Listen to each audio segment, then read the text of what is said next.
ഗുരുവായൂർ ഏകാദശിയോടനുബന്ധിച്ചുള്ള ചെമ്പൈ സംഗീതോത്സവം തുടങ്ങി. കഥകളി ആചാര്യൻ കലാമണ്ഡലം ഗോപി സംഗീതോത്സവം ഉദ്ഘാടനം ചെയ്തു. Devaswom chairman doctor VK. Vijayan അധ്യക്ഷത വഹിച്ചു. ശ്രീ ഗുരുവായൂരപ്പൻ ചെമ്പൈ പുരസ്കാരം പ്രൊഫസർ പാൽക്കുളങ്ങര കെ. അംബികാദേവിക്ക് സമർപ്പിച്ചു. ശ്രീ ഗുരുവായൂരപ്പന്റെ രൂപമാലേഖനം ചെയ്ത 10 ഗ്രാം സ്വർണ്ണപ്പതക്കം, 50,001 രൂപ, പ്രശസ്തി പത്രം, ഫലകം, പൊന്നാട എന്നിവയടങ്ങുന്നതാണ് ശ്രീ ഗുരുവായൂരപ്പൻ ചെമ്പൈ പുരസ്കാരം.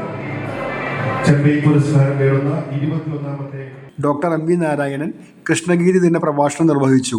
ശ്രീ മാനവേദ സുവർണമുദ്ര കൃഷ്ണനാട്ടം ഇടയ്ക്ക വിഭാഗ കലാകാരൻ വി. എം. സുധാകരനും വാസു നെടുങ്ങാടി എൻഡോമെന്റ് കൃഷ്ണനാട്ടം വേഷം കലാകാരൻ കെ. എം. മനീഷിനും സമ്മാനിച്ചു.